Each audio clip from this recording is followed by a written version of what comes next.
अब तक ट्रोलर्स फिल्मों की, सेलिब्रिटीज की और नेताओं की ट्रोलिंग में लगे रहते थे, मगर अब इन ट्रोलर्स ने सीजेआई यानी मुख्य न्यायाधीश तक को नहीं छोड़ा है। अब ट्रोलर्स ने इन्हें भी ट्रोल करना शुरू कर दिया है।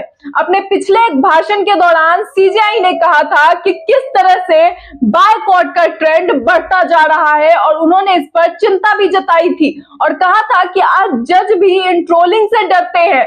उन्हें डर है कि पता नहीं कब किस चीज को लेकर उन्हें ट्रोल करना शुरू कर दिया जाएगा और आज खुद सीजेआई इसके शिकार बन चुके हैं। नमस्कार दोस्तों, मैं सौम्या मिश्रा और आप देख रहे हैं लाइव टीवी इंडिया। दोस्तों, जज भी इस ट्रोलिंग से नहीं बच पाए। अब महाराष्ट्र प्रकरण में नया ट्विस्ट देखने को मिल रहा है, जहां सीजेआई डीवाई चंद्रचूड़ को जमकर ऑनलाइन ट्रोलिंग की जा रही है और अब इसे लेकर ही 13 नेताओं ने सुप्रीम कोर्ट के मुख्य न्यायाधीश डीवाई चंद्रचूड़ की ऑनलाइन ट्रोलिंग के खिलाफ राष्ट्रपति द्रौपदी मुर्मू को पत्र लिखा है।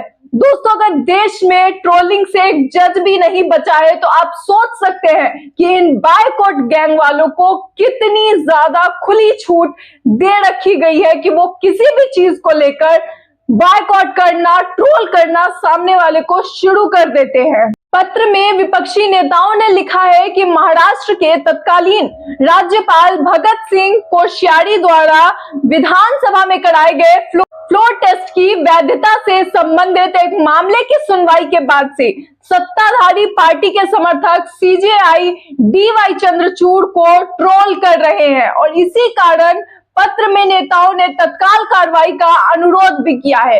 विपक्षी नेताओं ने सीजेआई की ऑनलाइन ट्रोलिंग को न्याय के रास्ते में हस्तक्षेप बताया है।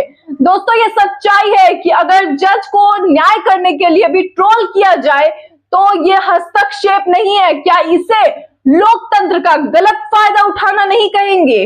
राष्ट्रपति को भेजे पत्र में विपक्षी नेताओं ने लिखा है, हम सभी जानते हैं कि भारत के माननीय मुख्य न्यायाधीश डीवाई चंद्रचूड़ की अध्यक्षता वाली सुप्रीम कोर्ट की संवैधानिक पीठ महाराष्ट्र में सरकार गठन और राज्यपाल की भूमिका के मामले में सुनवाई कर रही है और ये एक महत्वपूर्ण संवैधानिक मुद्दा है। हम सभी जानते हैं कि भारत के माननीय मुख्य न्यायाधीश डीवाई चंद्रचूड़ की अध्यक्षता वाली संवैधानिक पीठ महाराष्ट्र में सरकार गठन और राज्यपाल की भूमिका के मामले में सुनवाई कर रही है, जबकि मामला अभी सब जुडिस ही है।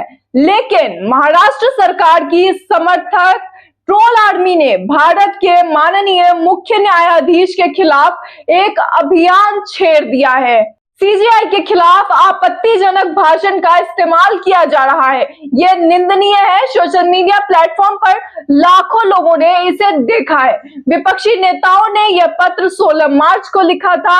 इस पत्र को, राष्ट्रपति को भेजे गए पत्र को कांग्रेस सांसद विवेक तनखा ने लिखा है और इस पर और भी कई लोगों ने अपने हस्ताक्षर किए हैं। कांग्रेस के दिग्विजय सिंह, शक्ति सिंह गोहिल, प्रमोद तिवारी, अमी याग्निक, रंजीत रंजन, इमरान प्रतापगढ़ी, आम आदमी पार्टी के राघव चड्ढा, शिवसेना उद्धव बालासाहेब ठाकरे सदस्य प्रियंका चतुर्वेदी और समाजवादी पार्टी की नेता जया बच्चन और राम गोपाल यादव ने इस पत्र के समर्थन में हस्ताक्षर किए हैं।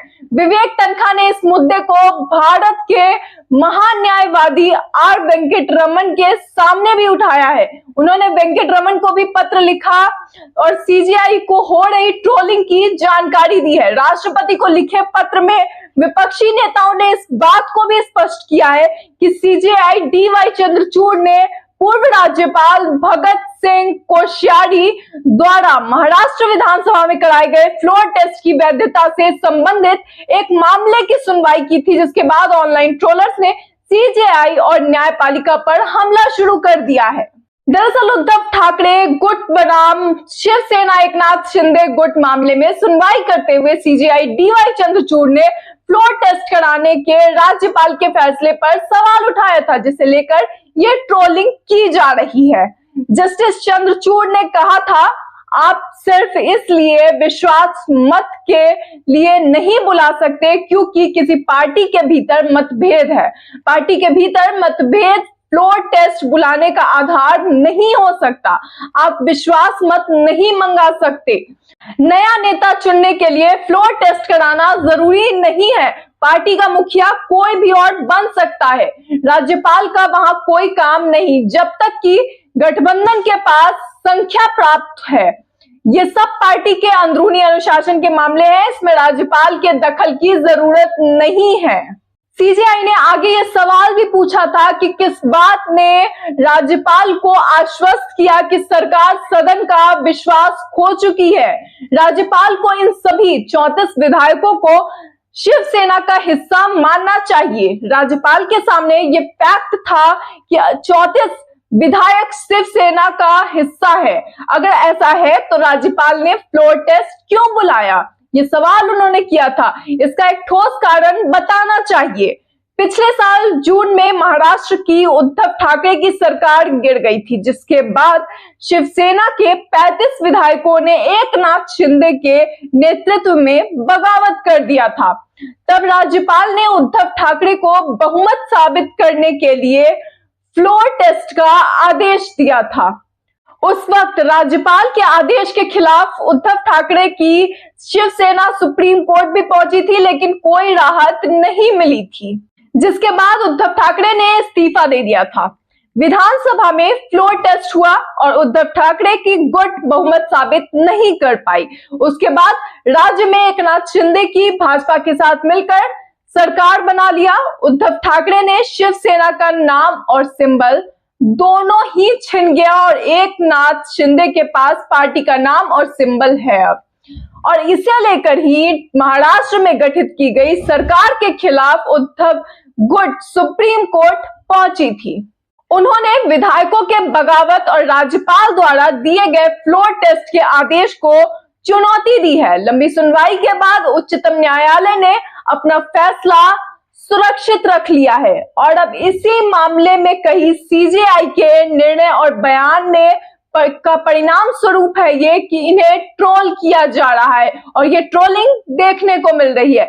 दोस्तों, ट्रोलर्स हर जगह ट्रोलिंग शुरू करते हैं, बायकॉट किया जाता है हर चीज का, लेकिन जब न्याय करने वाले को ही ट्रोल करने लगा जाए तो आखिर न्यायाधीश किस चीज का प्रेशर हैंडल करे।